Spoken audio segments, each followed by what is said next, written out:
গাম bleeding two serious problem এনে হয়, জেনাৰেলি হয়। তো গামটো ব্লিড কেতিয়া কৰে? তো যেতিয়া গামটো ফুলি যায়, আমি ফুলা গামটো যদি আমি ব্ৰাছিং কৰো বা কিবা হাৰ্ড বস্তু খাই দিওঁ, তো তেতিয়া কি হয়? ব্লিডিং হয়। তো সেইটো মেডিকেল লেংগুৱেজত আমি জিঞ্জিভাইটিছ বুলি কওঁ। আমাৰ গামটোক আলুটোক আমি আমাৰ ডেন্টেল লেংগুৱেজত জিঞ্জাভাই বুলি কওঁ। যেতিয়া ফুলি যায় সেইটো জিঞ্জিভাইটিছ বুলি কওঁ। গাম ডিজিজেছ কিয় হয়? ফাৰ্ষ্ট ৰিজনটো হৈছে তোমাৰ প্লাক ফৰ্মেশ্যন। মই অলপ আগতে কৈ দিছিলো যে প্লাক ফৰ্মেশ্যন কিহৰ কাৰণে হয়? এটা বেক্টেৰিয়েল আপোনাৰ গ্ৰোথৰ কাৰণে ফুড বিলাক তাতে লাগি যায়, ষ্টিকি ছাবষ্টেন্সটোক আমি প্লাক বুলি কওঁ। তাৰপিছত কিছুমান মেডিকেশ্যন আছে, ব্লাড প্ৰেছাৰ ল' কৰা মেডিচিন, যোনবিলাক পেচেণ্টে খায়, সেই পেচেণ্ট বিলাকত দেখা গৈছে কি গামটো অলপ ফুলি যায়। তাৰপিছত এপিলেপ্টিক পেচেণ্ট বিলাকত যোনবিলাক পেচেণ্টে মেডিচিন খায়, এন্টি এপিলেপ্টিক ড্ৰাগছ যোনবিলাক খায়, তো সিহঁতৰটো কি হয়? গামটো ফুলি যায়। তাৰপিছত এটা কণ্ডিশ্যন আছে, প্ৰেগনেঞ্চি ৰিলেটেড গাম ইনফ্লেমেশ্যন।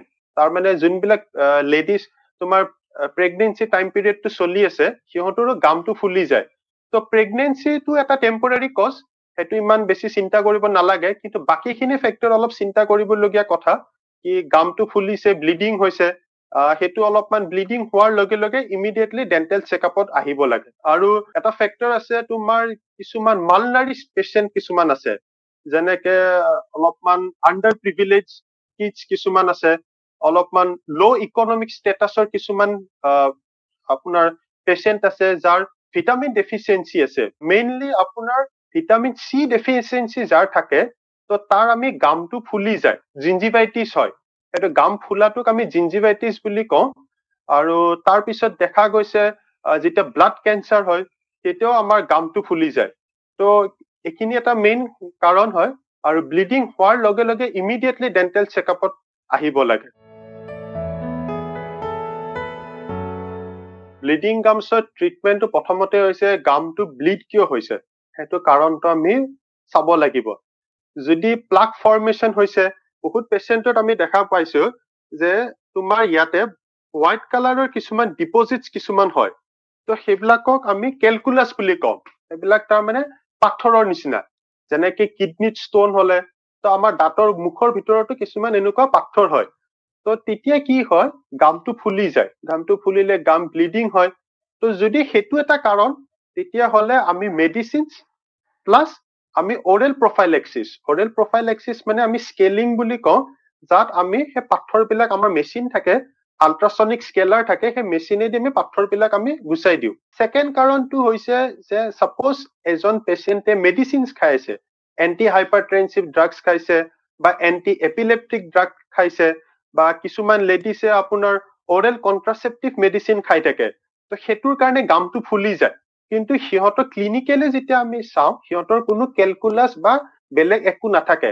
তো আমি সেই পেচেণ্ট বিলাকক কৈ দিওঁ যে আপুনি আইদাৰ মেডিচিনটো অলপ চেঞ্জ কৰি লওক, নহলে মেডিচিনৰ ড'জটো আপুনি অলপ কমাই লওক। এইটো এটা কাৰণ হ'ব পাৰে।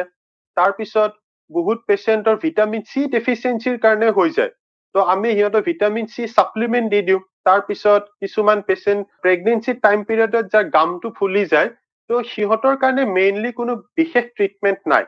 কিয় নাই? কাৰণ ফাৰ্ষ্ট ট্ৰাইমেষ্টাৰ যোনটো হয়, প্ৰথম 3 মাহ, আৰু থাৰ্ড ট্ৰাইমেষ্টাৰ যোনটো লাষ্টৰ 3 মাহ, তাতে মেইনলি আমি এজ এ ডেন্টিষ্ট আমি একো কৰিব নোৱাৰো।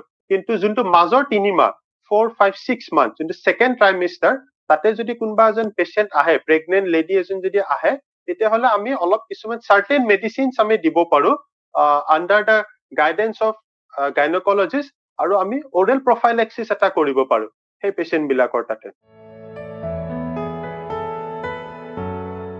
প্ৰিভেন্টটো হৈছে, এটাটো হৈছে 2 টাইমছ ব্ৰাছিং। মেইনলি ৰাতি বেছি ভালকে ব্ৰাছ কৰিব লাগে, আৰু ব্ৰাছ কৰিলে এটা বস্তু চাব লাগে যে আমি যোনটো টুথপেষ্ট ইউজ কৰো, সেইটো 2টা কম্পনেণ্ট আছে নে নাই চাব লাগে। এটা হৈছে তোমাৰ ট্ৰাইক্লোচিন, আৰু এটা হৈছে ফ্ল'ৰাইড।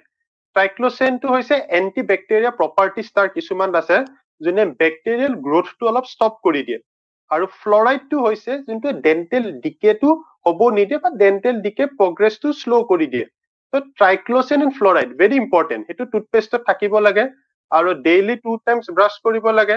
আৰু মই যেনেকে কৈছো, এটা যদি মাউথৱাছ যদি কোনোবাই ইউজ কৰে, কৰিব পাৰে মাউথৱাছত generally chlorhexidine based mouthwash use কৰিব লাগে যাৰ পাৰ্চেন্টেজটো হৈছে 0.12 পৰা 0.2% লৈ এটা মাউথৱাছ ইউজ কৰিব লাগে প্লাছ ৰেগুলাৰ ডেন্টেল চেকআপ কৰিব লাগে যেনেকে মই কৈছো এটো অলপ ডিপেন্ড কৰে কিছুমান মানুহ 3 মান্থছত আহিব লাগে কিছুমান মানুহ 6 মান্থছত আহিব লাগে বাট দ্য মেইন থিং ইজ কি ডেন্টেল চেকআপ এটা কৰিলে ভাল সো 2 টাইমছ ব্ৰাশিং আৰু আপুনি মাউথৱাছ ইউজ কৰিব পাৰে মাউথৱাছ ৰেগুলাৰ বেচিছত ইউজ কৰিব নালাগে অকেজনেলি ইউজ কৰিলে চলি যায় আৰু ডেন্টেল চেকআপ এই দুটা বস্তু কৰিলে দাঁতৰ মুখমণ্ডলীটো বহুতখিনি ভালকে পৰিষ্কাৰ হৈ থাকে ব্ৰাশিং উইথ ব্লিডিং গামছত প্ৰথমতে হৈছে যোনডাল টুথব্ৰাছ যোনটো ইউজ কৰে সেইটো আল্ট্ৰা সফ্ট হ'ব লাগে আৰু লাহে লাহে অলপ ব্ৰাছ কৰিব লাগে কাৰণ বেছি জোৰকে ব্ৰাছ কৰিলে ব্লিডিংটো বেছি হ'ব হৈ যায় আৰু বহুত মানুহে কি কৰে বহুত জোৰকে বহুত হাৰ্ড প্ৰেছাৰ দিয়ে ইমান প্ৰেছাৰ দিব নালাগে সফ্ট প্ৰেছাৰ দিব লাগে আৰু ব্ৰাছটো ধুনীয়াকে কৰিলে ভাল ব্লিডিংটো ষ্টপ হৈ যায় ইমান ব্লিডিং নহয় তেতিয়া